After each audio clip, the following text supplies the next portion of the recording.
Well, good evening, everyone. Thank you for joining us for another webinar through the Center for Racial Justice. Tonight, we have seven wonderful panelists joining us to discuss the issue of racial and ethnic inequity, the haves versus the have-nots in education. You know, certainly as we look at the topic of education, particularly the current literature, school readiness really remains a gap. Or improving actually, but remains a gap among African American children. And so, as we're looking at both the K through 12, as well as those that are attending college, we're seeing that even though we're seeing an equal amount of whites and minorities entering college, the success rates among minorities, has not been the same in terms of quality, even as compared to their counterparts, Asian Americans, et cetera. And so as we look at the racial disparities both through K through 12 and in higher education, one of the other issues that often arises from particularly in the current literature the last couple of years is the teacher-student racial mismatch, which is a lot of authors or researchers have indicated has really harmed Black kids. And that's something I think we want to kind of touch on as well this evening as we talked about the racial inequities in education.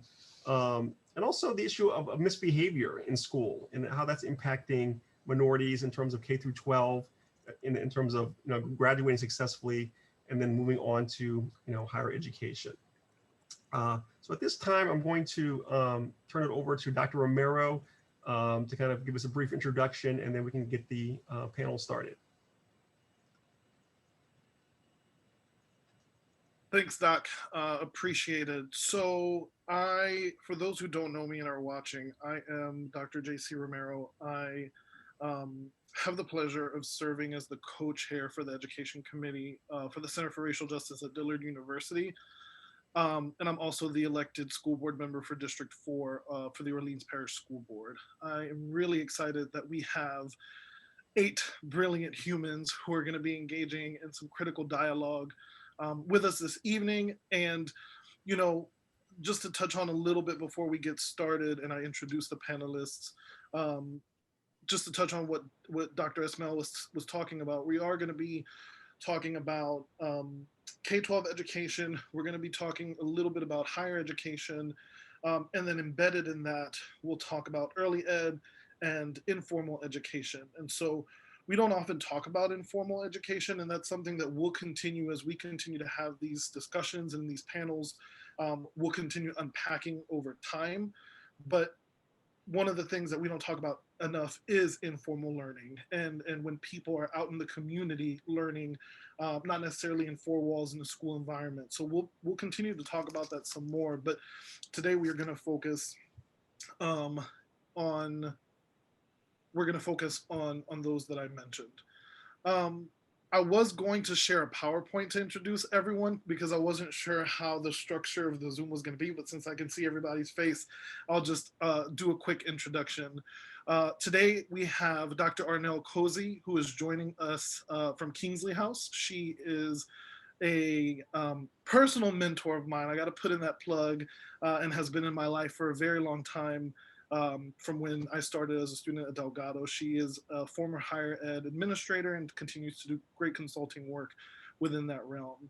We have State Representative Matthew Willard joining us, who continues to be a champion for us in the community. Super grateful that you accepted our invitation. We have Grace Ambrossi, who is an organizer with an organization here in New Orleans called Our Voice Nuestra Voz. We have Krystal Hardy-Allen of K. Allen Consulting, who is a consultant, does a lot of DEI consulting and work. We've engaged a lot within that realm, but is also going to bring a unique lens as she is a former school leader in New Orleans. We have Kenny Francis, education advocate, a really true champion for especially early childhood education. He's a former pre-K teacher, and continues to do great work with Agenda for Children in Louisiana. We have Olin G. Parker, who's the District 3 school board member on the Orleans Parish School Board, also former educator who worked for the Louisiana Department of Education for some time before running for school board. We have Lisa Maria Rhodes, who is the founder and CEO of ALAS. I have also had the pleasure of knowing Lisa Maria for many, many years when we were organizers together doing education and youth organizing for our Latinx community in New Orleans. And now she does really tremendous work for immigrant and court-involved youth in New Orleans. And then we have Marco Garcia with Next Level NOLA, a graduate of New Orleans Public Schools, who is here to show us and to share the youth perspective that we often don't take into consideration when we're having these really critical dialogues. So thank you all again for being here. Really excited to have you. We're gonna go ahead and just dive into the questions. One of the things though, before we start, is Dr. Ismail and I do a lot of national education work as it relates to social justice and multicultural education. So while we have a panel that's very local, it's very New Orleans based, we do have people that are joining in from across the country. And I do want to say that a lot of the things that we're going to talk about today and your perspectives are certainly going to be valuable on a national level. Okay, so we're going to start with allowing all of the panelists to share with us what they define racism to be. We're going to start with Krystal, and then we'll go into Grace, Representative Willard, Dr. Cosey, Lisa Maria, Marco, Kenny, and Board Member Parker.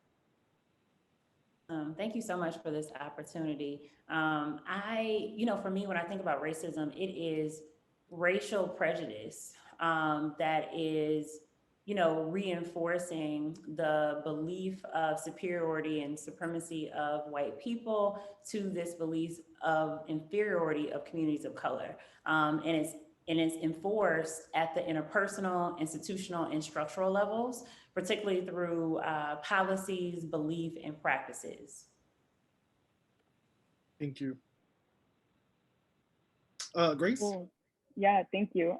This is a tough question. I had to say I was mulling it over for a long time, but like Krystal, I kind of wanted to focus on white supremacy because I think white racism is a function of white supremacy. So as Krystal said, the foundation of having a white people as a superior, it necessitates genocide of indigenous peoples and necessitates the death of Black people and the oppression of non-Black people of color as well. So I think the valuation that's created is whose life is more deserving, who is deserving of life, period, in this system. And so the way that manifests is material conditions, like where are you living, what do you have access to?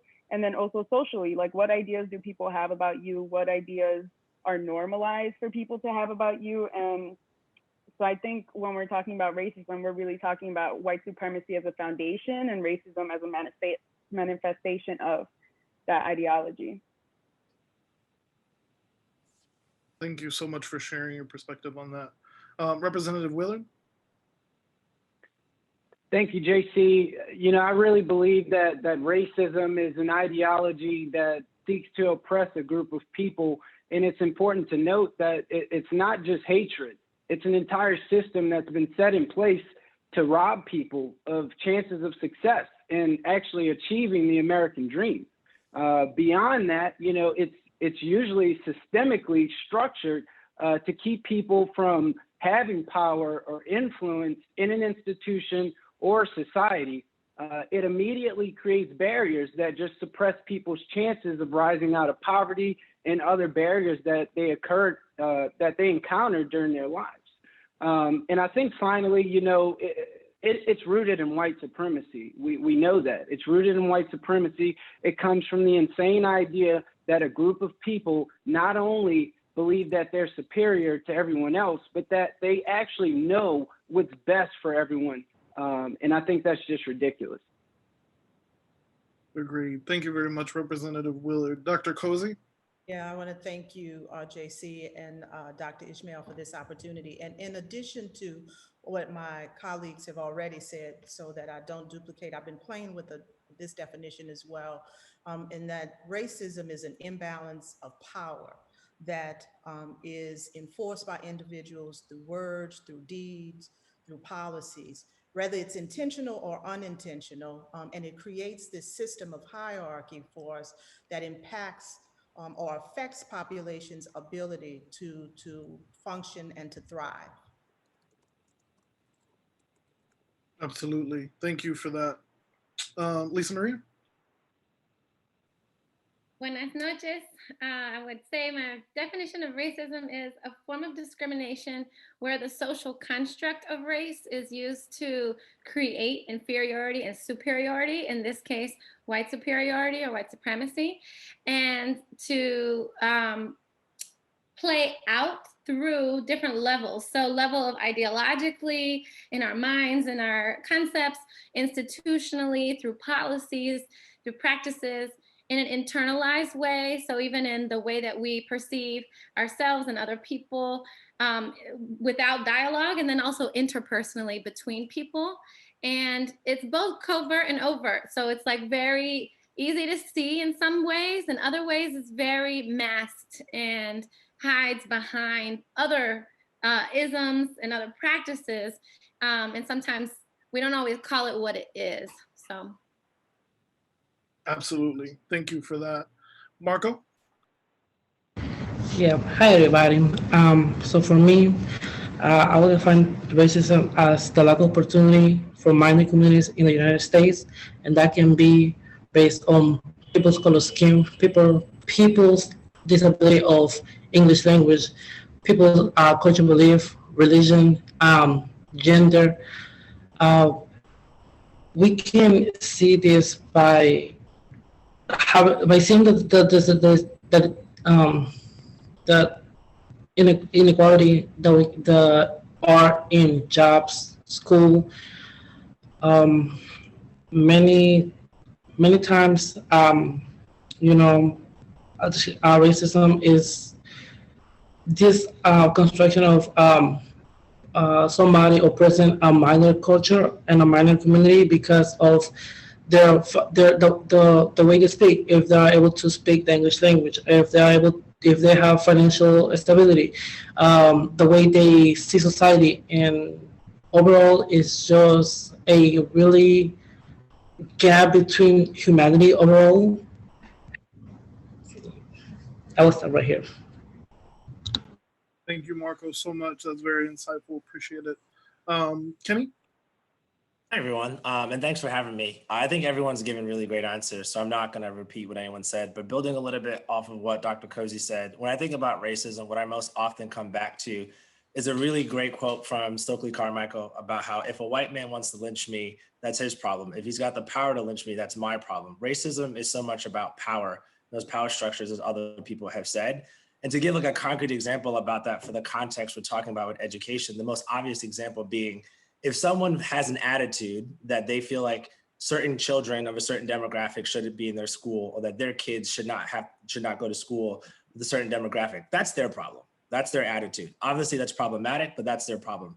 But if they have the power to prevent certain kids from going to a certain school, if they have the power to prevent certain kids from going to school with their kids and not have access to the same resources, that's what racism is about.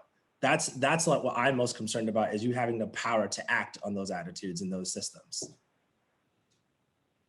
Word. Yes. Thank you for that. Appreciate it. And finally, Board Member Parker. Thank you, Dr. Wagner-Romero and Dr. Esmail, for allowing me to share this space with everybody. I'm really excited to be here and to learn from everybody. And Kenny, I had not heard that Stokely Carmichael quote before. That's really, really powerful. I, like Kenny, I'll just build off what everybody else said. I think it is, racism is rooted in racial prejudice, specifically white racial prejudice, and the idea of white supremacy. Representative Willard, you speaking about the imbalance of power really struck me. And I was just thinking about what racism looks like in the context of schools. Obviously, it looks like segregated schools. Obviously, it looks like housing discrimination, all of those things. But I just keep coming back to the racism showing itself in terms of education by the imposition of white norms and values on society in general. So like, how do we apply for schools? What we expect of behavior in schools? What do we expect of achievement from children of different races? What norms do we force students to adhere to? That to me is how it manifests itself. Obviously, racism is manifesting itself in education in a lot of different ways, both the overt, but much more often, I think there are the kind of quiet or the quiet implicit racism is everywhere in our educational system. And I'm excited to talk more about that tonight. Thank you so much. Brilliant, guys. Thank you so much. And that actually, all of your responses lead to my next question. And this is going to be a question just for those who are watching. There are going to be portions or questions that'll be specific to specific people depending on their expertise. But this next question is also for each of our 8 panelists. And you all are engaging in a variety of different kind of work in education, outside of education, informal education, formal education. So please share with me and our audience, how do issues of racial and ethnic inequities show up in your own scope of work? And if you're not a formal or informal educator, how have these inequities shown up in education from your lens, from your point of view? And we'll start with Kenny and then go to Lisa Maria. Sure. And I'll talk specifically about early childhood education. And to give like a very quick background for folks who don't know, dissimilar from K-12 education, early childhood education isn't a right. It isn't something that we have invested publicly as a society to the level where everyone has access. So it is the very definition of the haves and have-nots, where in order to get your child, largely speaking, in order to get your child access to early childhood education, you have to have access to capital. You have to be able to pay for it. And given that spots are competitive, the more capital you have, the more access to the spots that are available and the high quality spots are available that you have. And so it's not surprising to see a reality when you look at the demographics of who has access to the highest quality early childhood education in the country. It tends to be white kids from white families because that's where historic and current racism have put most of the capital in this country. And so it most obviously looks at it in those access to those opportunities. And when you understand how important early childhood education is, the fact that 90% of brain development happens before a child is 4, and you think about the demographic and racial disparities around who has access to it, the outcomes educationally start to make more sense. It starts to make sense why kindergartners' readiness scores and 4th grade reading scores and 8th grade math and science scores look very different for the electorate of Black children compared to white children vis-a-vis their socioeconomic status. So that's one huge area where racism rears its head in the early childhood spaces around that. And also our lack of investment as a society in it, the lack of public investment, and where we have barely a fraction of the public investment needed to actually provide access for the kids who need it. The second place I'll talk about it is one that I don't think we talk enough about. The early childhood system that we have built this system on the backs of Black women. I think that most people don't know is that overwhelmingly, the early childhood space is a space that is 90% women. The majority of those women are Black women. And when you include women of color, it's like 80%. And then on top of that, we pay these women less than $10 an hour to do this work. I'll tell you guys a 5-second story about my own grandmother came to this country in 1968, the week after MLK was shot. And she worked in childcare as her first job, and she was making minimum wage. When you adjust for inflation over 50 years, childcare workers today are actually making $2 less per hour than my grandmother was 50 years ago. We've actually gone backwards in the compensation, despite us finally understanding the importance of their work, understanding what they are contributing to our community. The essential, anyone who had a kid during the pandemic that is under the age of 6 knows just how difficult it is to function without access to quality childcare and just what your kid is missing. And we think about the way that we have done this, and we've built this on a system on the backs of Black women that we're paying nowhere near what this is deserving. I don't think anyone in this panel can say that, like, if a field like this was dominated by over 90% of them being men and them being white men, it wouldn't be a conversation about what the wages were. There's no way that these would be the wages if that was the reality. And it starts with this field started by Black women in slavery being forced to care for the white children of slave owners. And it never really changed from that. It went, when we started doing public childcare, what it was poor women of color and immigrant women watching wealthy white people's kids, and it never really changed. Before I get way too far into my soapbox, I'm gonna stop there and let somebody else talk. Thanks, Kenny. For me, as a Latina, as a Colombiana, I'm going to speak from the lens of as a high school teacher and social worker in New Orleans over the last 12 years. And I really see covert and overt practices show up specifically to and for immigrant youth in a daily school life through 5 different lenses. So the first one is academic. So when we're thinking about academics, how easy is it to get modifications and accommodations, your language access plan, your 504 or your IEP? Oftentimes what's required in order to make sure it's a quality assessment is somebody who is certified as a psychologist in the native language to perform some of that testing. So what happens whenever we have these systemic barriers that the schools can say, oh, we didn't have somebody who spoke that language to do that test? No, actually there's money allocated to go and get and to pay somebody to do that test in that language so the child can have access.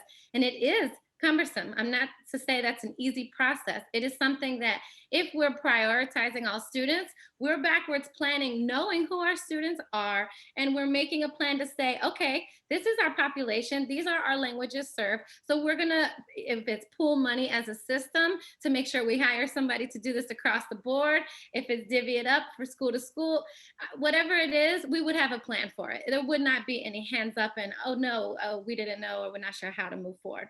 So that's the academic side.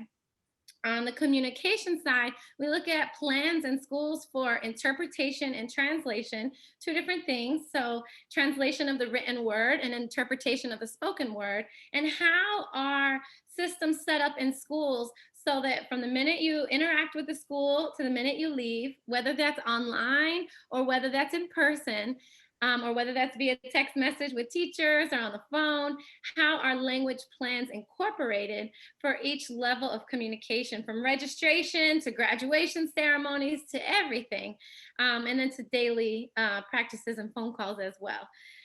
The third one I would say is cultural. And so our schools fostering and facilitating inclusiveness, belonging, welcoming culture that every student would say, I belong here, this is my community. No, everyone's not the same as me, and what I have to offer is valued. And so that's what I mean by cultural. And that could be, some concrete examples could be like making sure that we're having intentional time to plan, but that could be a soccer team. In the whole world, soccer is the sport #1, but many schools will say, oh, we don't have funding for a soccer team. Well, if we're looking at what our immigrant students are playing when they're not at school and we care to integrate, then we're gonna make sure that we're allocating that in the sports budget. So it's one of many examples, but that's a way to show cultural inclusion. The fourth one is mental health services. So when we know we have a significant population of students who are leaving a home country because of trauma, then experiencing trauma on their path to the US, then experiencing trauma in the US, then we have to make plans to address that. And that also means trauma services in different languages. I'm saying this as a social worker, so it's very near and dear to my heart and a big part of how my time is spent. And honestly, the burden of a lot of the things I just mentioned is on that one teacher who speaks Spanish, that one teacher who speaks Vietnamese, as opposed to a systemic plan to make sure that every system is created and molded for every student. The fifth one is legal access.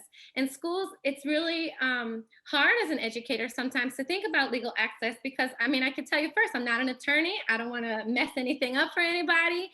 And so what we have to realize is that when our students graduate high school and they're undocumented, they don't qualify for federal financial aid or in-state tuition. So legal systems are going to be the barriers for our students to move forward later. How do we prepare? 2 ways. Like, one, how do we work with our students so that they can best navigate what is out there? And 2, how do we change the systems of what's out there so that they're open to everybody? And so I'll leave y'all with that. I could go on all day about this, but that's how it shows up from my lens. Thank you, Lisa Maria. For those that are just joining us, Right now, the question that we are asking our panelists is, how do issues of racial and ethnic inequity show up in their scope of work? We have a very diverse panel today. And again, if any of our panelists don't work in the field of education, whether formal or informal, we're just curious as to how these inequities show up in education from your lens or your point of view. We're gonna go into Representative Willard, then Krystal, then School Board Member Parker, and you guys can just go one after the other. Thank you, JC. I'm not an educator. I don't pretend to be an educator. However, I do come from a strong family with deep education connections. I think my mother is actually on the panel discussion right now. Terry Willard, love you. Thanks for joining. But as a kid, man, you know, I would attend UTNO meetings with her. You know, and my grandfather was a huge educator, principal at St. Aug and some other schools. And, you know, so I really came from a family that values our education system, particularly the public education system. Now, that said, now I serve as a state representative, so I'm in the legislature, and I have a decision to make on a lot of those funding options, right? And I want to point out that one of the big platform ideas for Governor John Bel Edwards' re-election campaign was getting our teachers up to the Southern average for Southern regional average pay. And I'm proud to say that as a member of the House Democratic Caucus, as a member of the Legislative Black Caucus, we continue to push him on that issue because we're not there yet.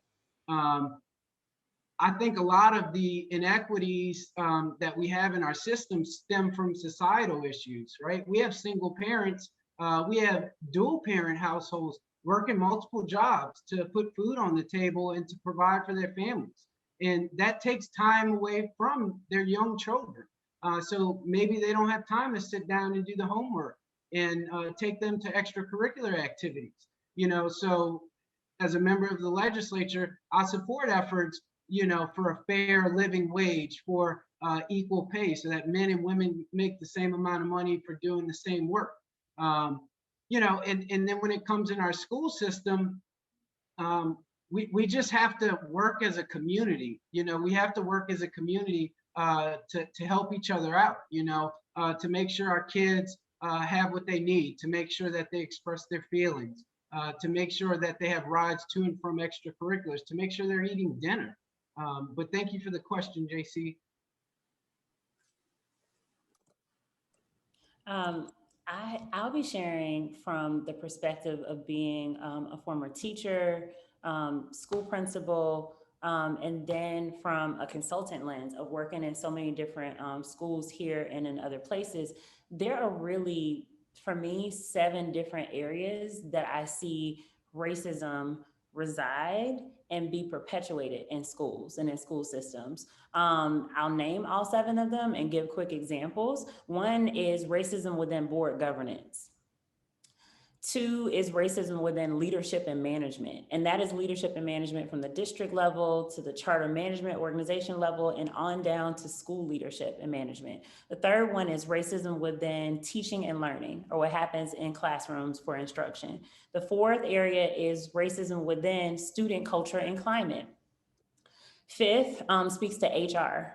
And what happens when we see racism perpetuated in our hiring practices, our evaluation practices, promotion, and how we create working conditions for the adults that are within the system.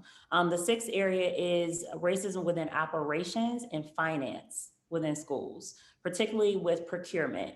And then the last area is the way that racism is perpetuated within family and community engagement. And so for me, the board governance piece, a salient example is the racial composition of many boards. Even in the city of New Orleans, we have many charter management organization boards that are predominantly white, serving entire schools of Black and brown children. And so when we think about the process of board recruitment and whether or not there is a salient, intentional, equitable process around how we recruit, train, and maintain board members is a whole thing to be discussed, right? Because that is where a bulk of the power resides. So it doesn't matter if a organization was predominantly white and now they've hired Black and brown teachers and they might have Black and brown principals, but there's never been a Black or brown CEO. There's never been a Black or brown person in the C-suite roles, and there's never been a Black and brown person on the board. The second piece, when I think about leadership and management, is huge because in a lot of ways, it sets the tone for the profile of a leader. By whose definition are we using to make an archetype of leadership, right? And to what extent are we really inclusive of the full authentic ways that folks of color show up and express ourselves, so that we're not giving people this axe to assimilate and give up who they are in order to fit a very like white dominant way of leading and managing an organization or a school. When I think about instruction, we know that we are not taught our history. We know that our practices that are truly culturally responsive are seen as an add-on or a supplement, or what happens during Black History Month or what happens during Hispanic Heritage Month, but it's not the core. I should not have to go to college to learn that the refrigerator is a Black invention, right? And so I think there's something to be said about what happens when you empower me from the place of the classroom. I might actually evolve and understand who I am, and me having that much power frightens some people. Right. And so I think that when we talk about culture and climate, we have to talk about the way that we police Black and brown bodies, right? Because what we're asking kids to do, to sit in this position for 45 minutes, is not even developmentally appropriate, but we're certainly not asking white kids to sit on a carpet for 45 minutes. And if they move, they get a check, right? When we talk about staff culture and climate, we have to talk about the idea of silencing and punishing Black and brown staff, but often asking them to engage in perpetual unpaid labor, right? So they're fine as long as they're not giving feedback, even though we're constantly asking for feedback, right? And so part of it is to say, how do we listen to Black and brown educators? Because they are uniquely positioned to inform how we should be educating our kids. Last but not least, I would say with finance, there are so many organizations that vend with Black and brown folks, but it's primarily for food and entertainment, which enforces the fact that your school system or charter management organization believes that Black and brown folks are good to cook and entertain, but we're certainly not good to have the largest contracts in the CMO, which are predominantly going to white men and white male vendors. Last but not least, when we talk about family and community engagement, we think about it as things that happen to families and communities, not with them. So when you create the vision of your school, was it co-constructed with the family or community, or did you believe that you knew what was best for this family and community?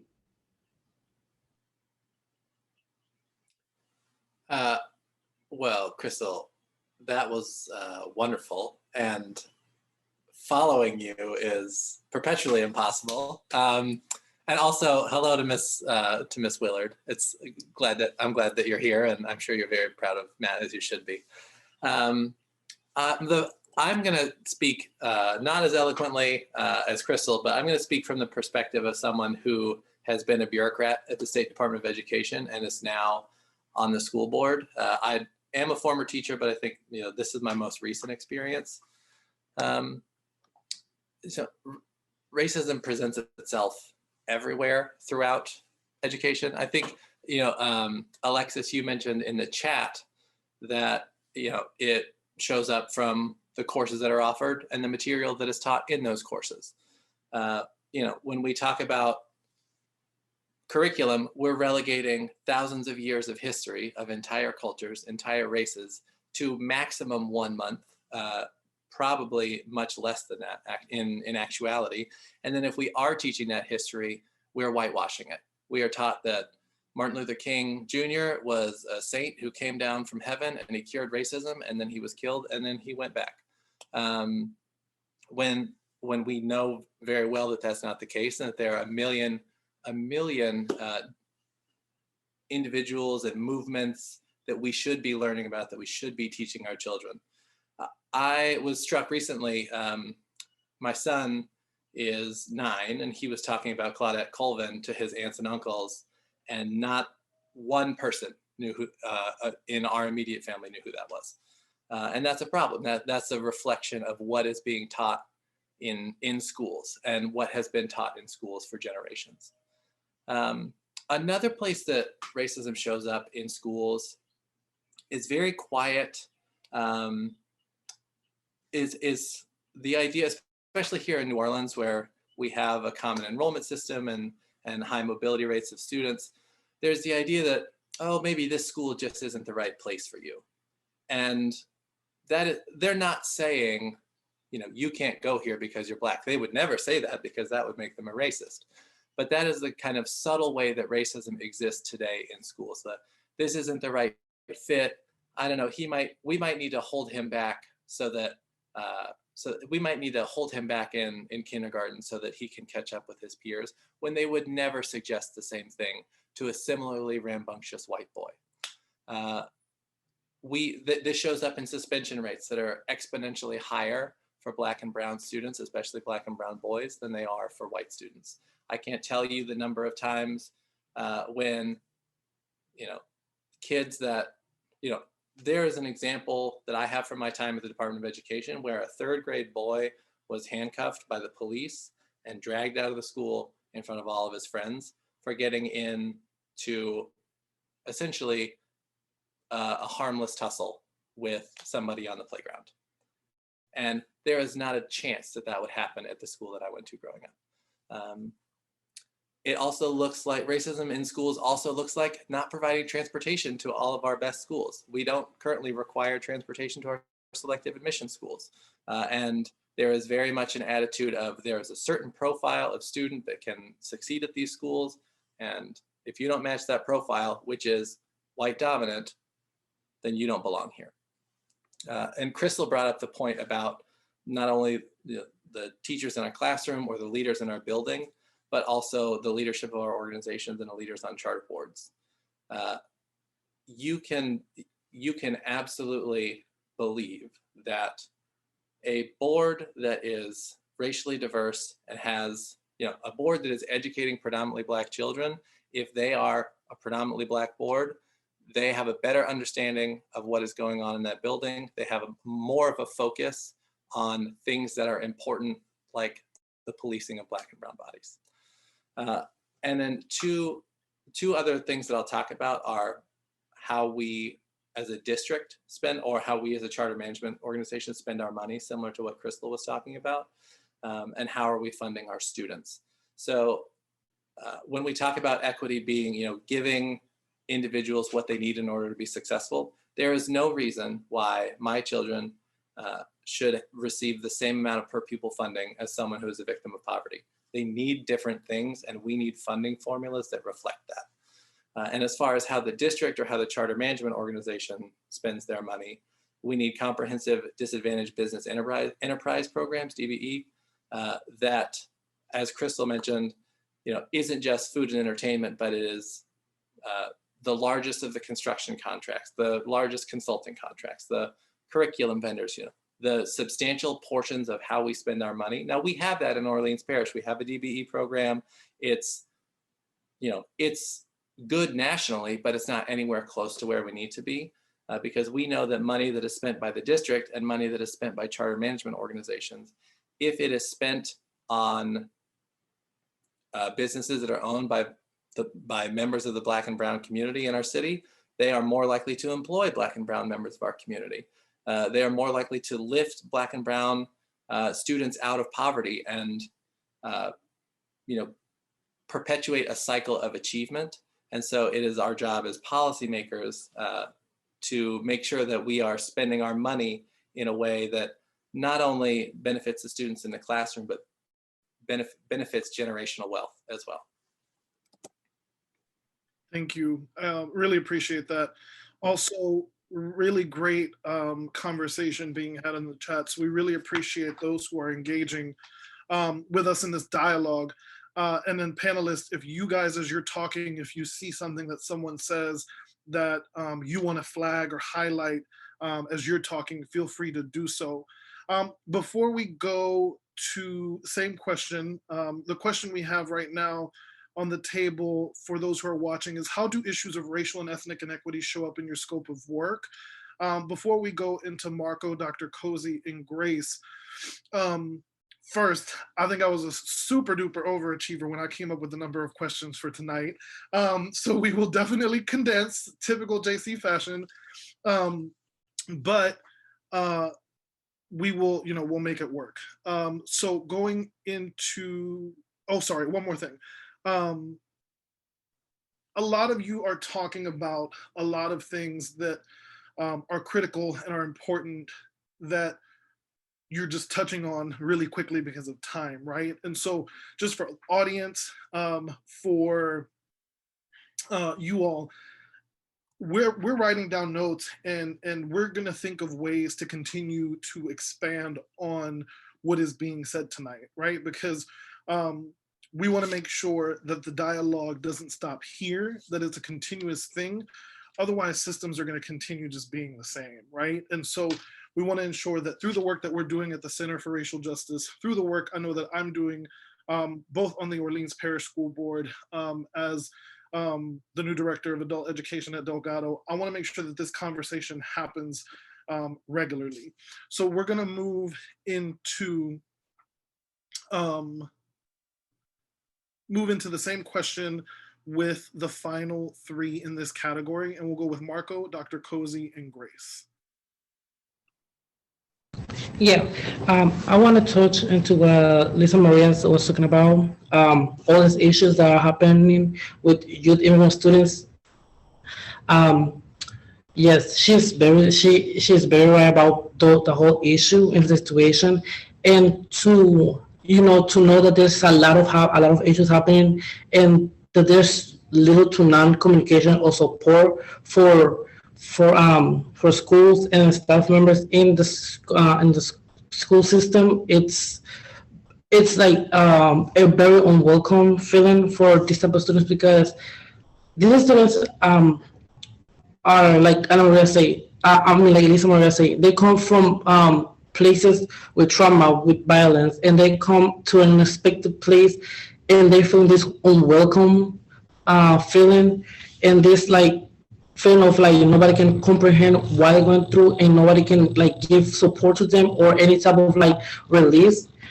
And as myself, as an immigrant student and a recent graduate from high school, I was in the position where I didn't know where I was going to go after high school, because like Alisa Maria say, we don't have support, financial support to go to college. It's not because we don't want to go to college, it's because we don't have the support that we need to meet these goals and meet these requirements, just because we come from a different place and we don't have 9-digit numbers. Also, there's a huge gap between young immigrant students and the whole school system, where these kids will be put in classrooms with native English speakers, and that puts them in a huge disadvantage, like at the very beginning. Like, these kids don't feel welcome. These kids feel like they don't know what's going on. They don't have the support, and it's like nobody is saying nothing. And it's not because they don't want to help, but it's because they don't know how to, and they don't know how to. The teachers don't know how to explain at 13, 14, and up years old immigrant students how to deal with the whole pressure and like what's going on around. And that's why there's like that's why many in the Latino community, there's like bare minimum of students who like successfully go and like be somebody, because there's no support. In school systems, they rather push these kids aside and act like good luck to you, and if you can't do it, you will. Me personally, I was a very intriguing student. Like, I was doing a lot of things because I want to be a better person. I want to have a better future, and I want to be an example for my community, that if I can do it, anybody can do it. And I want to be able to show this message. And this problem, not much as racism, but a problem of miscommunication in the school systems, where they won't offer support, they won't offer this validation for these young students, for these young people who are literally lost for the first few months to a year. And like I have like a lot of like things that they can be changed within schools and within like how to help staff members deal with situations, because I feel like they aren't prepared or like aren't trained to deal with situations like this. Like how can I communicate with somebody who don't understand and I can be able to understand neither? And it's frightening. I also want to touch into what Krystal and say about how, you know, the that is condition in history. Like she said, like I don't think you should like get to college and know what these amazing Black people throughout history have done for this community. And it's like she said, not knowing your roots, not knowing your history, your ancestors has a way to keep us from being powerful and use that. Because throughout history, this have been amazing people, amazing minority community people who have done and helped society in history. And simply in school, we don't learn that. We don't learn about all the great people who walk and fight for the rights of us. Like we don't know, for example, in New Orleans, a very indigenous place. There's there's no cue or clue of indigenous people, like the different tribes that were here, the different cultures that were different things that happened. And it's so sad that as people from the next generation, we are stole from this information, and like we have to go to college and later on in life learn that these amazing people or help history for us to be in a better place. And it's just like the lack of opportunity for us to learn this history keep us from being powerful and for use the power and to be like, oh, our people did this, we can also do it. But in school systems, they try to condense to just oversize what white supremacy has done, what has white people done to help society, and not what anybody has, especially Black and brown communities that has a lot, they have given a lot to this society. Thank you, Marco, so much. Before we go into Dr. Cosey, Marco, just a heads up, you have a fan base in the chat who are appreciating your voice, as a recently graduated student in the New Orleans public school system. So really appreciate your voice. And like Nadia said, yes, know your roots, right? And I think we as educators definitely need to work on doing better about ensuring that that is consistently cultivated within schools in K-12 and at the college level. We're gonna go to Dr. Cosey. Grace has agreed to embed her response to this question into the next question, because the next topic is going to be focusing on immigrant families and immigrant youth. But before we go into Dr. Cosey, we're asking that those who are watching, please stick around. We still have a good amount of really great dialogue that's gonna happen over the next, I'm gonna say 40 minutes, but I can't promise, it might be 45. But over the next 40 minutes, and just before Dr. Cosey goes, I do wanna share that tomorrow, for those who are here and may need to leave early, we do have the Center for Racial Justice is hosting another panel discussion entitled Student Leaders Discuss Racial Justice and Healing. It is at 1 p.m. tomorrow, March 26th, through the same link, dillard.edu/racial justice. Hopefully you guys can join us for that. And then also we are in the works. I'm going to be organizing a panel discussion that'll happen sometime in the summer, where we'll talk about race and ethnic relations and the interconnection or the interconnectedness with the LGBTQ community, as Pride Month is in June. So we'll try to embed and connect this dialogue to that later on this year. So just a heads up for those who are watching. And yes, like School Board Member Parker said, please feel free to submit additional questions via the Q&A function. Raven, I will put, I can tell I have students here from my undergraduate classes. Shout out to my students from my undergraduate classes. Yes, I will put all this information in Canvas for you guys. Dr. Cosey, how do these issues show up in your work? And I'm really curious as to, and you can talk about it later during the higher ed topic, but I'm also curious about how it shows up in higher education or how it has shown up. Yeah, I was going to speak to that, JC, from the higher ed perspective. I think it's important when I start talking about it to remind everyone that education, but higher ed in particular, holds steady on traditions, right? And rules, and oftentimes assumptions that are just outdated and do not support the issues or the challenges that students who are Black and brown live with every day. And that should be taken into account when we're talking about when we're talking about access and success for those students. And so some of the ways that it shows up is just in everything that we look at across the table and the way that things are baked in. So for instance, when you think about higher ed and Black and brown students in higher ed, just most recently, you talk about some of the financial challenges we face. And oftentimes for me, it was looking at financial aid regulations and not taking into accommodations or just policies in general. At the beginning of this conversation, someone mentioned even discipline. In higher ed, when you think about, I even had taken a look at some of the statistics that I dealt with being over student affairs and looked at the number of cases that we had coming through to the Judicial Committee. And overwhelmingly, students of color that were being brought to the committee from faculty, from other staff, for various reasons. But when you break that down and you looked at the students who were coming before the committee, largely it was African American students.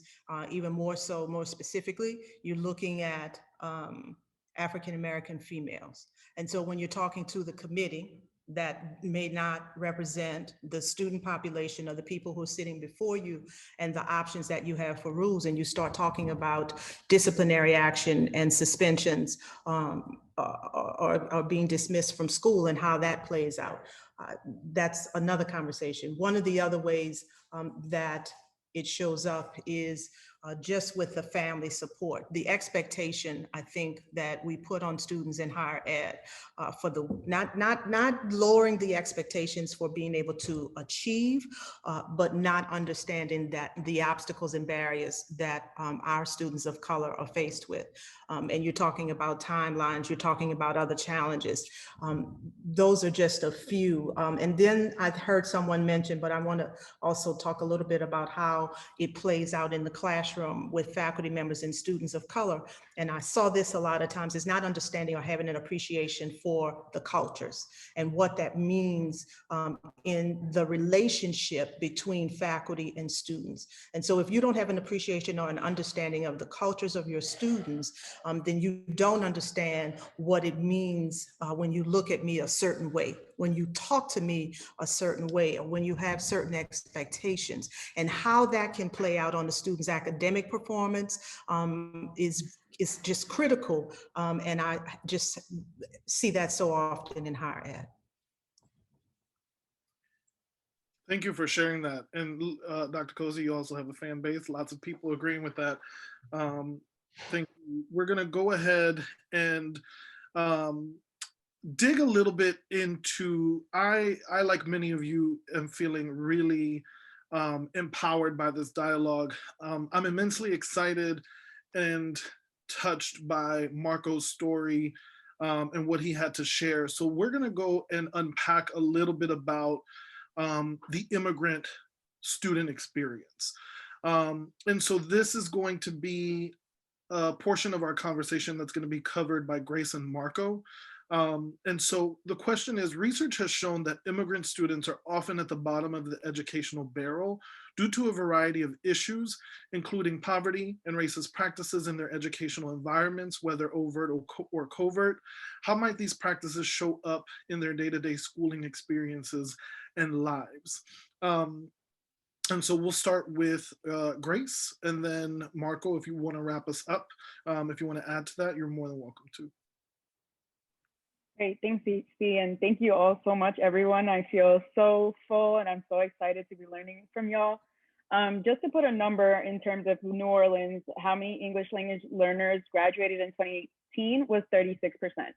So I'm a parent organizer with Our Voice Nuestra Voz. We organize Black and Brown parents, and I mainly work with Spanish speaking immigrant parents. And I'm going to talk to the immigrant experience through their experience, and I don't want to take space from the fact that I don't work directly with students. So what does it look like for an immigrant parent to be engaging in this system is very, very difficult, especially coming from, I'm from New York City, so immigrants are like the people there. We're a very, very substantive population.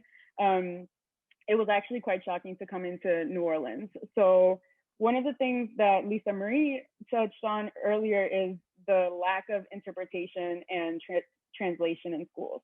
So actually a majority, Nuestra Voz did a language justice campaign around were schools complying with federally mandated guidelines around translation and interpretation, and they found that only about 40% of schools were doing that. In a majority, sorry, I'm just like, there's just so many thoughts in my head right now. One of the things that I wanted to bring up is in the 1960s, there was a sociologist named Oscar Lewis who wrote a theory around culture of poverty.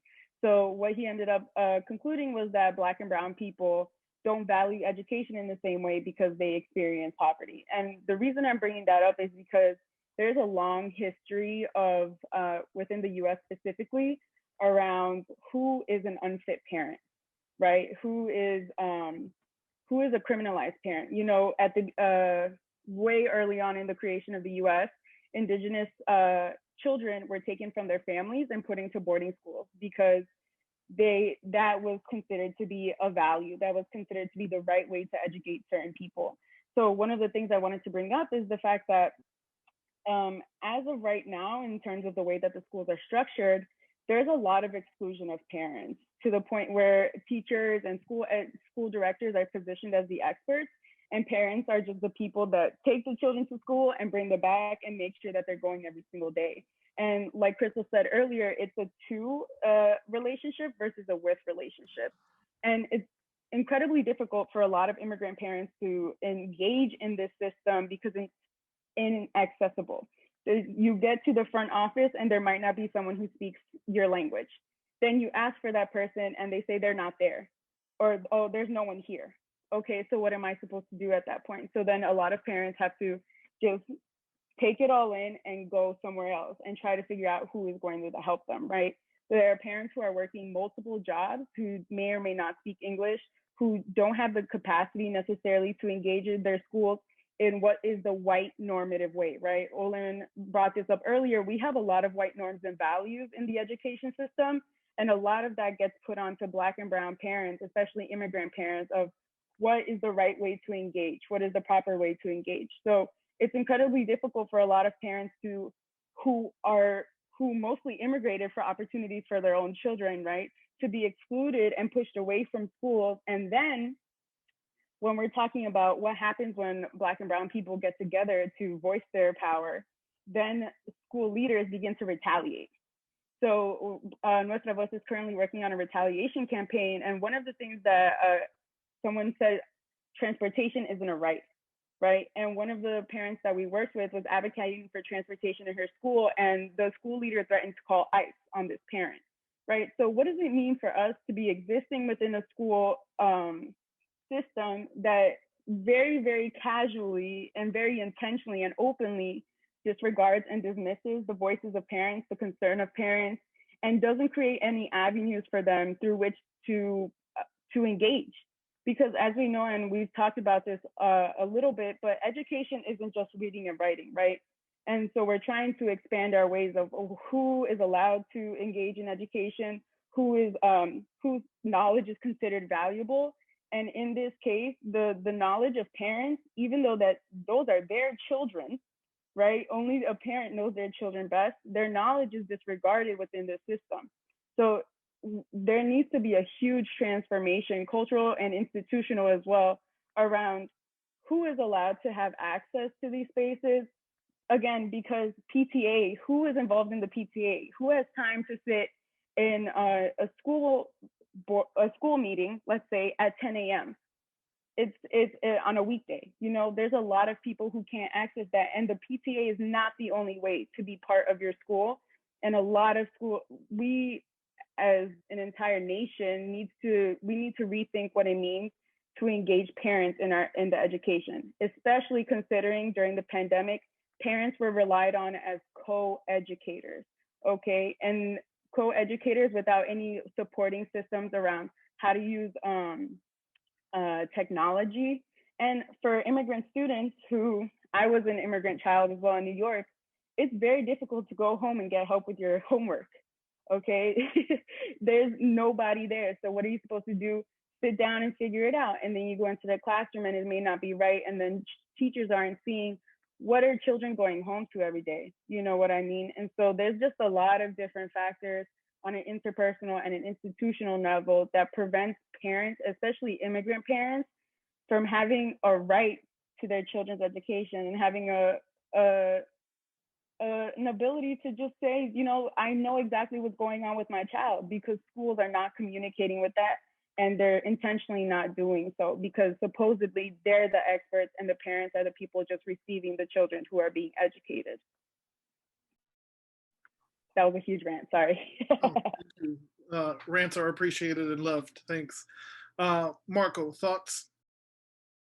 Yeah, I want to point out the Grace has a very important fact, and she says the parents, the immigrant parents, and how that can affect and how that can like have a huge impact on like why immigrant students are at the bottom of education systems.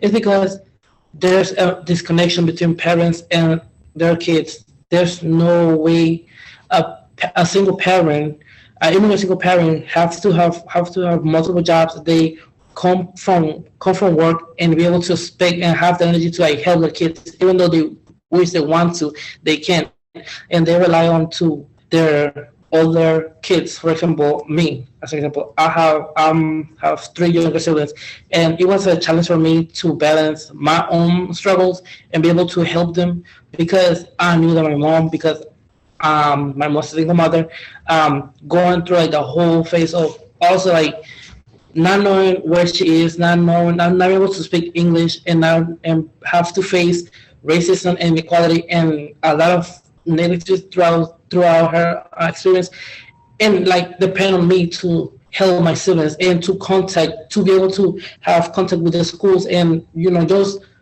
overall like take care of my little siblings, even though I know she didn't want to, but it was a necessity, and it was like a way for her to like say, help me.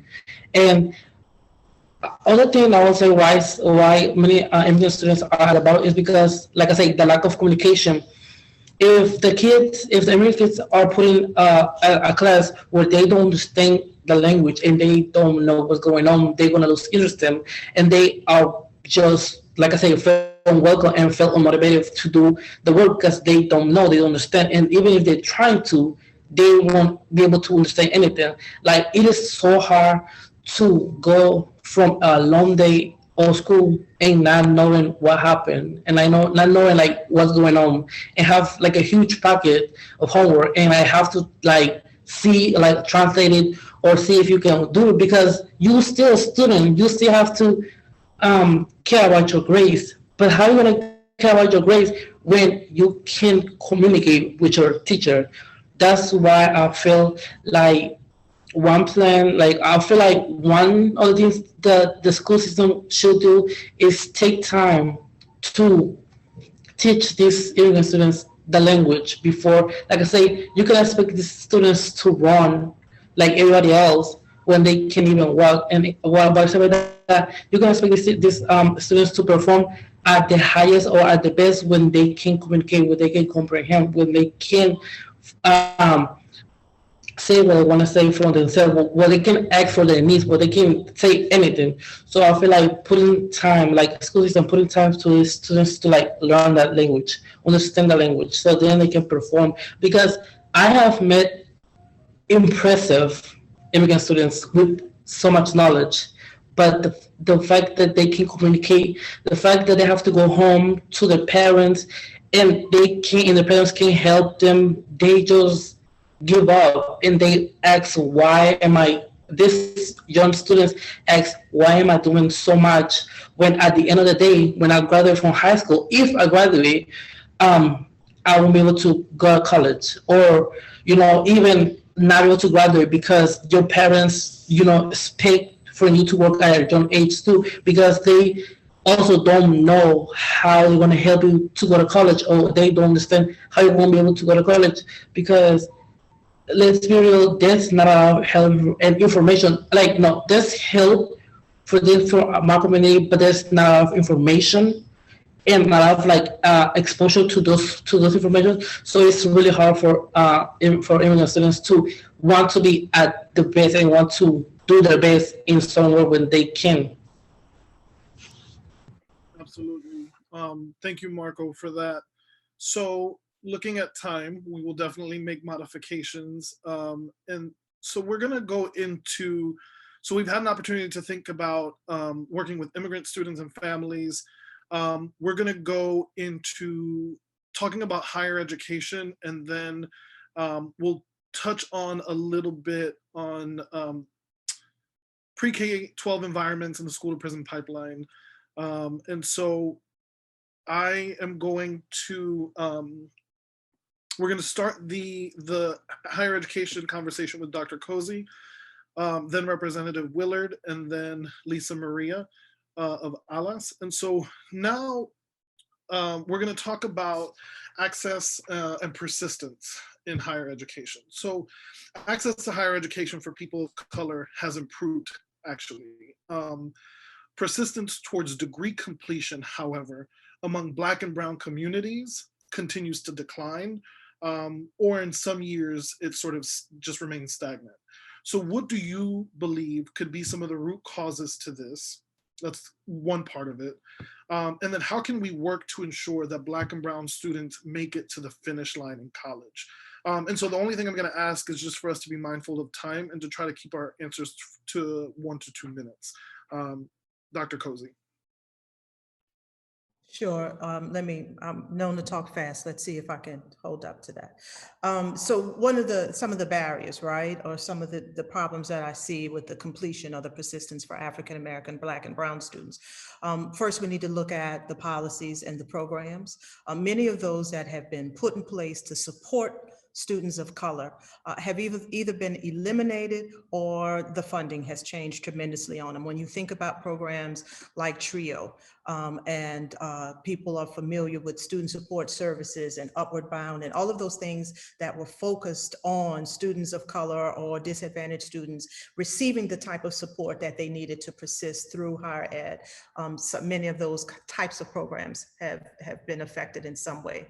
I spoke a few minutes ago even about changes to Title IV, for those of you who know it differently, financial aid.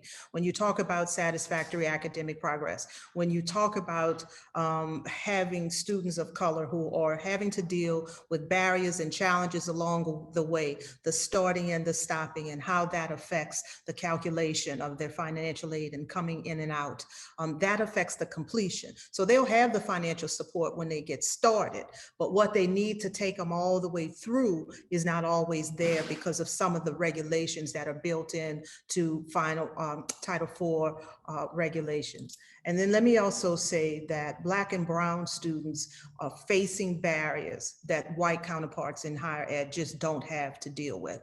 So when you talk about the age, when you talk about transportation issues and all of the ones that we know of, when you talk about students of color, maybe coming back, and right now I am speaking from a community college perspective, but it's not only found on those campuses, but older students of color who come back and have family obligations. And it's not necessarily just children. It could be parental. It could be the grandmother or whomever raised them. All of that affects one's ability to stay focused and to work their way all the way through at the same rate of white counterparts. And so the second part, wrapping up really quickly, I think you asked JC, is what can we do? There's a couple of things. The leadership right? When you have Black and brown people on campuses, I think they need to just really put themselves in the place to be role models and then pull those students in. It's not just faculty's in the classroom's responsibility. It's those of us who have been sitting in the seats, in the rooms, at the table, making policies on campuses, who know the challenges that these students are facing, and to speak up on their behalf, right? That's the leadership, the representation at the table. The representation on the campus for the students is to pull them in and to be transparent and to share stories with them. I can't tell you that I think how impactful I think it is to be a higher ed administrator and to say to your students, I also had to take developmental classes, or I also had some of the challenges you had, because those students need to know that what they're facing is not unique and that there are ways and people who support them to get them through. And finally, you just have to let these students know how you care about them. I fully believe that you have to love students and they have to know how you feel about them to push them through, because they have so much going on outside of it that in leadership, they have to know we're not just there to sit at a table, that we understand our first obligation is to them and getting them through. Thank you. Representative Willard, same. Access for higher education for people of color has improved in recent years. Persistence toward degree completion, however, among Black and brown communities continues to decline. What do you believe could be some root causes, and what can we do to ensure that Black and brown students make it to the finish line? Thank you, JC, and I totally agree with Dr. Cosey. That was right on point. You know, I think that one of the largest barriers is just the cost of tuition. And I guess the fact that the wages that our workforce earns doesn't keep up with inflation, right? So tuition costs continually go up. Our wages don't necessarily go up. In the state of Louisiana, we have two really grant funding opportunities for higher ed. One is a need-based program, a financial need-based program called Go Grants. And the other one that I think more people are probably familiar with is called TOPS. And TOPS is a merit-based program. Just to put it in perspective, and this is something that I didn't know before I was elected, I actually have more families in my district receiving Go Grant funding as opposed to TOPS funding. And Go Grants is I think the max you can get from a Go Grant funding source is $2,000. So there's a huge gap right there. I think we're losing a lot of kids because, you know, they're juggling multiple things, especially in our minority communities. Maybe a family member gets ill and they have to step up and put some food on the table. You know, maybe they're working their way through college, you know, and so they have a job and they're working, they're doing classes throughout the day, and maybe they have to work two jobs because they can't get enough hours or make enough money doing one job. So I think, you know, investing in Go Grants for the state of Louisiana is a good approach on how we could fix it. And I'm happy to announce that the governor is actually making a commitment, and hopefully we can keep it in the appropriations bill to allocate an additional $11 million for Go Grants this year, which will bring the total up to about $40 million. Another thing that I think we really should look at is the dual enrollment process. You know, the Advocate came out with an article today. In Louisiana, almost half of the student body population in our public schools are Black children. However, when it comes to dual enrollment programs, we only make up about 27% of those kids in dual enrollment programs. And what does dual enrollment do?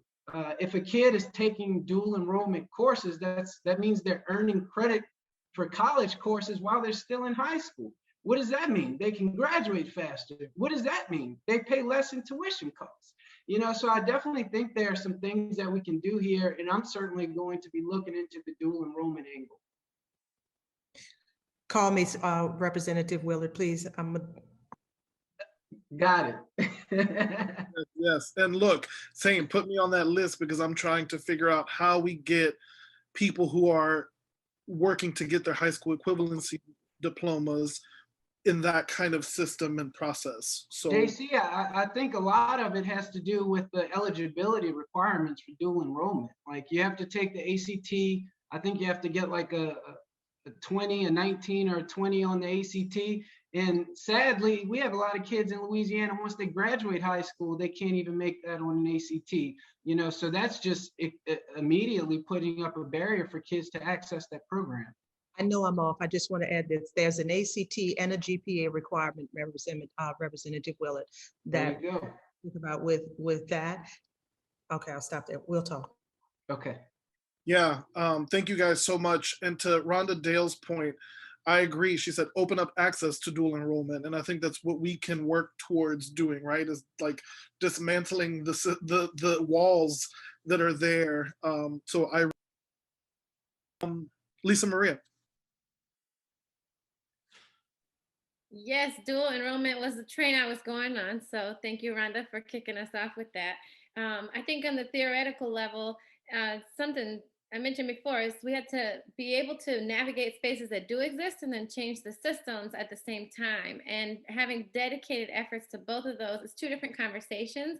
Often all of this gets lumped into a DEIA committee meeting and not into actual objectives that are transformational at every level. And so, systems aren't designed with everyone in mind. And that's why the transformation has to occur systemically. And then with dual enrollment, options that we have in the city that are doing a great job at this, I just want to shout out. BARD has articulation agreements for BARD Early College. It's highly selective. It's not available to everyone. They have limited capacity. They're doing a wonderful job with the students that they do have, but if we have more options like this, then students can have access to even complete associate's degree while they're in high school, which then pays for half of school and puts students ahead. Also, if we look at Next Level NOLA, Trellis, Youth Force NOLA's launch program, those are programs that are offering, also the only programs that are offering, including undocumented students without cost, college credits, even though once high school is over, and that could be in lieu of or before transferring to a university setting, four-year university setting. And so investing in those programs that are really wonderful and not as big as the need in our city and the opportunity. So if we could create more pathways and more access, then we will have more support. Also, taking from those programs, what you see is a model that you see in public health, where there are community health advisors who walk with people through their health care. That's the type of model and the type of support that students are receiving in those programs. So they do have a mentor who's walking with them through the program, who they can ask questions to, so that it's not this big, nebulous, confusing thing, but actually there's somebody who I can just text a question to, and so that's the type of relational piece that Dr. Cosey was mentioning that is absolutely necessary. It is absolutely what made it possible for me, and what I see working for students as well. Thank you so much. And shout out to Dr. Smith Ross from Southern University Baton Rouge, who is also my co-chair. We co-chair the education committee at the Center for Racial Justice. And she put some really critical information in the chat regarding dual enrollment for those who are interested in that. Okay, now we're gonna move from higher education and we're gonna go into pre-K-12 and talk a little bit about, we hear about the school to prison pipeline. We hear that people are doing work to dismantle that. And so let's talk about it. So this is going to include Kenny, Krystal, and board member Parker. For the sake of time, and again, let's just be mindful of the time. I'm pretending it's 15 minutes, although I know it's not.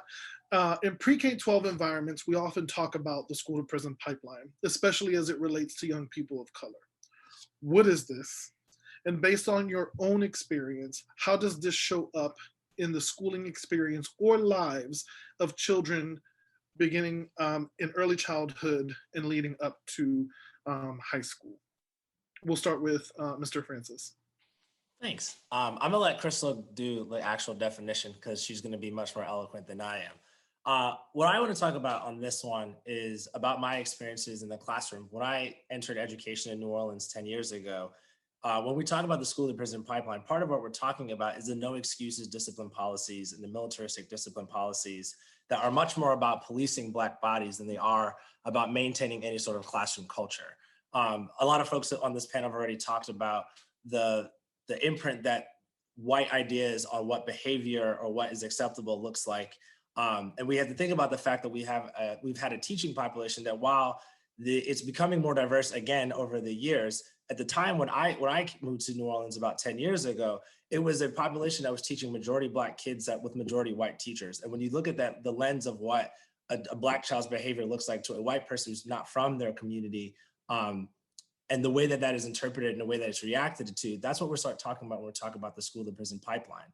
And we're talking specifically about the no excuses discipline policies that were widespread when I started teaching in education here, and that still continue to be used in many places. I think another thing that I want to talk about here is the way that we infantize white men for their behavior and the way that we adultify Black children. And you need to look no further than the way that the way that this society has talked about people like Dylan Roof, who's a grown man, and what he did when he murdered those 9 people in South Carolina.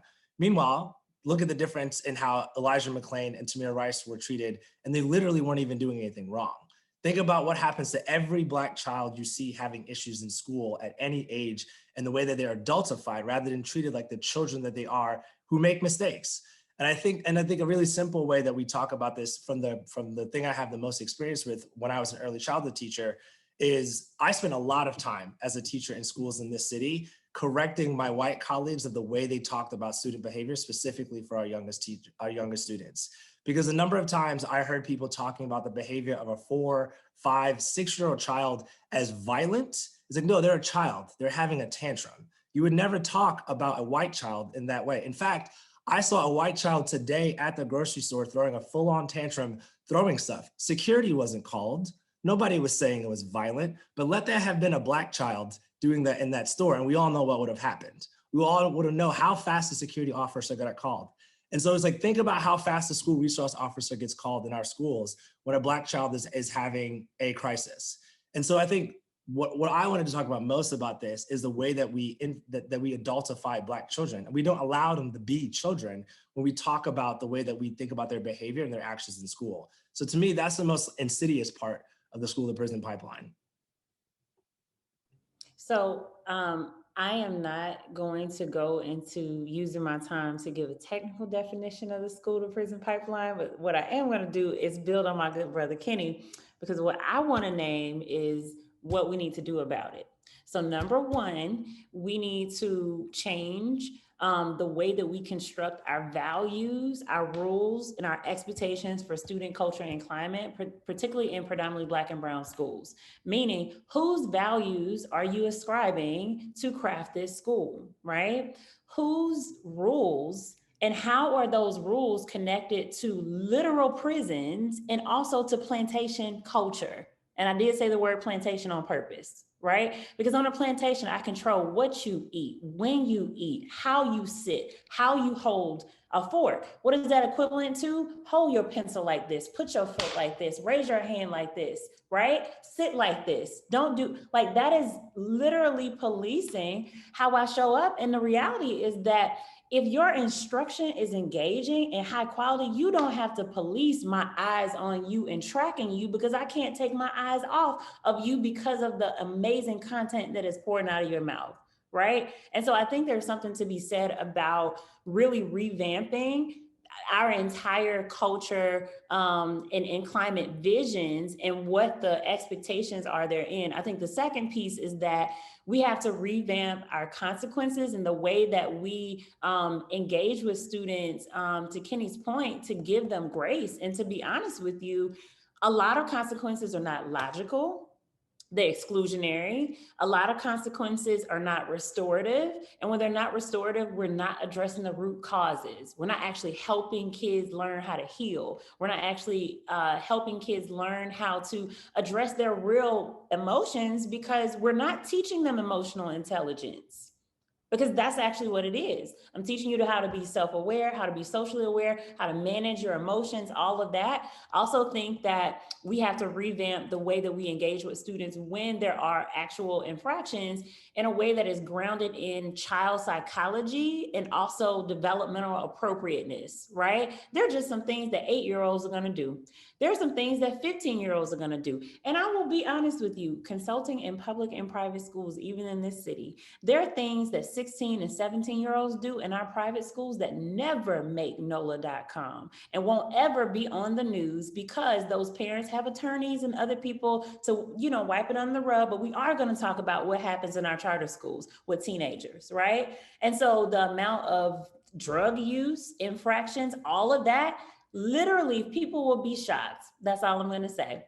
I will say too, that I think is important for us to revamp the way that we train and develop teachers and leaders, because when you look at data, even around exclusionary practices from like preschool to 12th grade, it is white teachers, don't get me wrong, but there are a lot of Black and brown teachers that are conduits for white supremacist practices.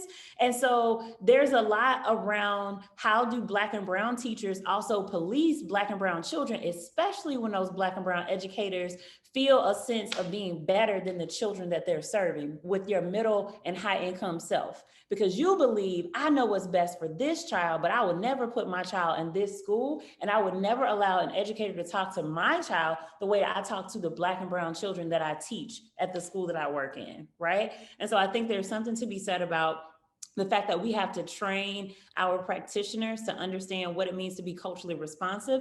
And we also have to train them to love Black and brown children.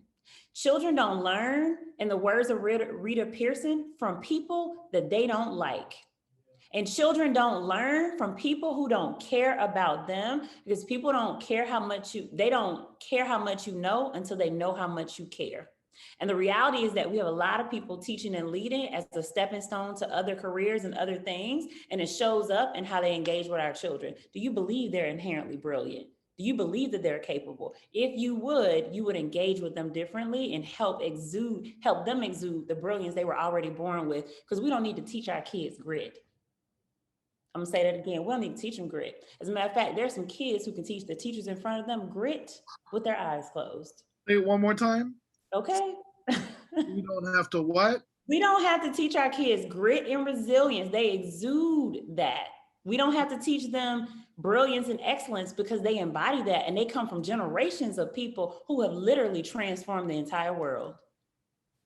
And I'm going to be the old person that I am on this call and say, and kids know when you love them. It doesn't have to be words. It's inherent and they sense it. Mm-hmm. Absolutely. Thank you. School Board Member Parker?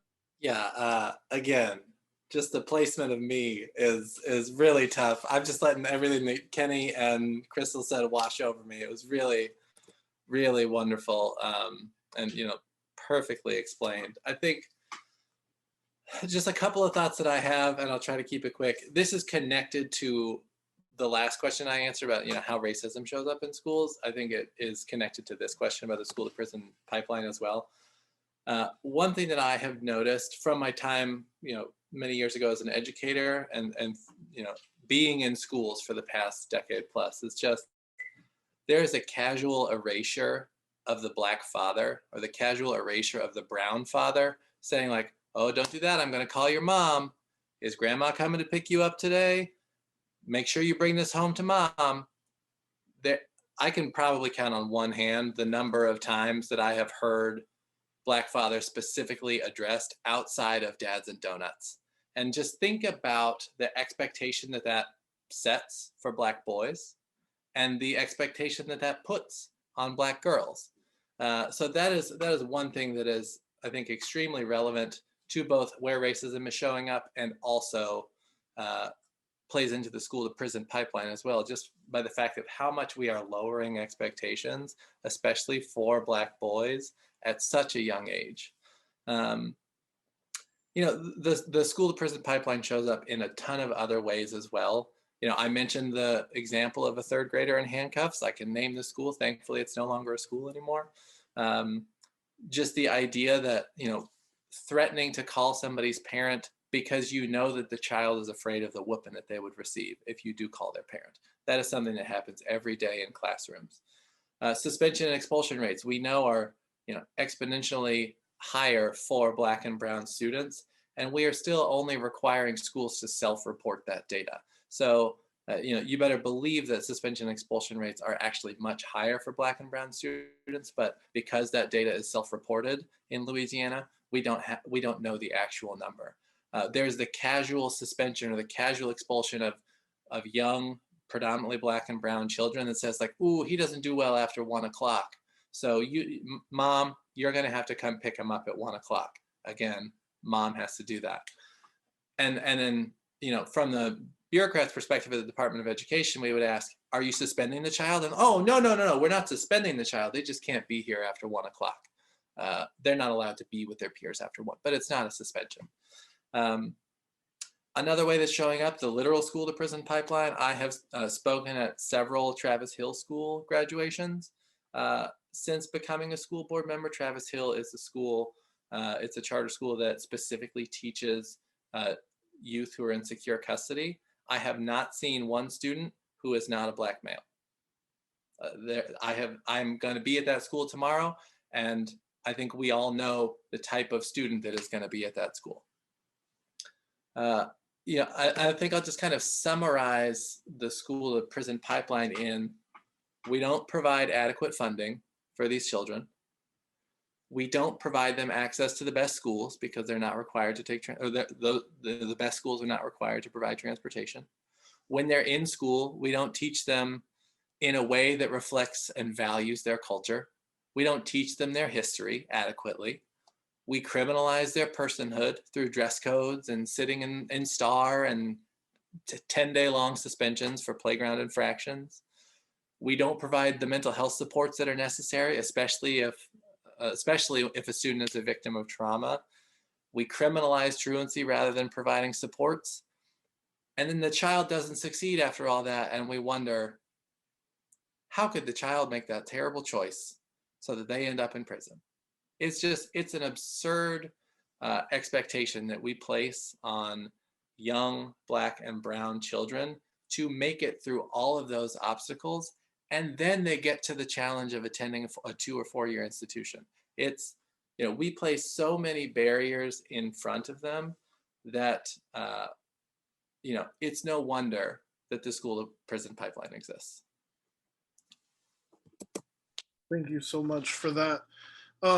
So as the panelists know, I have like 10 other questions, but because of time, we're gonna wrap it up with school board member Parker and just say that I think we need to bring these 8 brilliant people back together again in a few months to talk about, one, to unpack the many things we talked about today, but to also talk about some of the other questions that I sent your way, just because I think it's really important for the community at large to have an understanding of how, one, we can work together, right, to dismantle systems of oppression, but also to gain an understanding of how white people can really serve. What are some real ways, some like non-surface level ways in which white people can be allies to Black and brown people, right, and to the work that is happening for Black and brown people. So I, from the bottom of my heart, want to thank each and every one of you for accepting our invitation to engage in this panel discussion today. And I hope that you will accept a re-invitation because it's coming your way. It's 7:04 right now. I'm about to talk to Dr. Ismail and you're about to have an email at 9 o'clock, re-inviting you to come back and do some further unpacking. And just a reminder before Dr. Ismail closes us out, we do have the 1 p.m. panel discussion tomorrow with students here in New Orleans who are going to talk about education and racial healing, racism and racial healing. And then again, I'm working with the fearless leader. By the way, I don't know if he introduced himself. Dr. Ismail is amazing. He is the fearless leader of the Center for Racial Justice at Dillard University. this man and I text back and forth, and it's like midnight, thinking about the many things that we can do to work for our students and to work for the community at large. So I am grateful, Doc, that you have allowed me the opportunity to create a space to do this today. So thank you so much, and I'll leave it to you.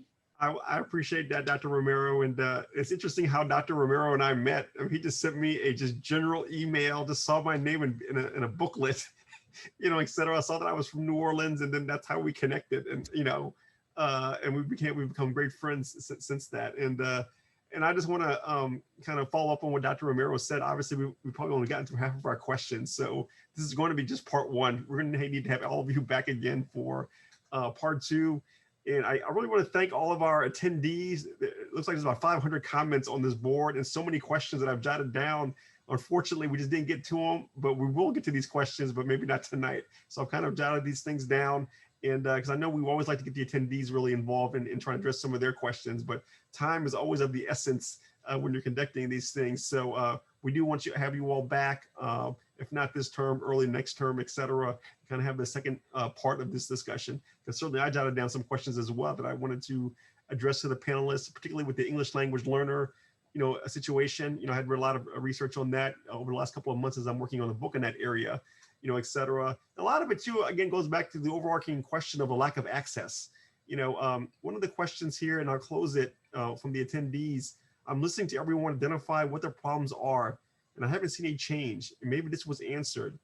But what steps are being taken to change this? Because in this city, we talk about problems. There never seems to be a solution. And I can kind of feel with her or him, you know, as an anonymous attendee. I've been in New Orleans all my life, and nothing seems to change. The poverty, we always rank last, second to last. The income, somebody mentioned at the beginning of this, you know, we're making less money now in terms of minorities than 20 years ago. You know, something is wrong, you know, and so that needs to change. Something needs to change, et cetera. And so I think access, we talked about dual enrollment. I think that's a component as well, but we do need to provide more opportunities, more access, and more opportunity, as someone mentioned earlier, one of the panelists, in terms of gaining wealth, which has been kind of a historically systematic problem over centuries, et cetera. And so, so we want to kind of touch on these things as we come back to reconvene. I do again want to thank the panelists once again. We will have all of you back sometime soon for our second half. Those that attended, thank you all for joining. A lot of great comments, et cetera. And we'll have these all printed out and look back at them, et cetera. So I want to thank everyone again, and we'll look forward to having you all at our next live chat.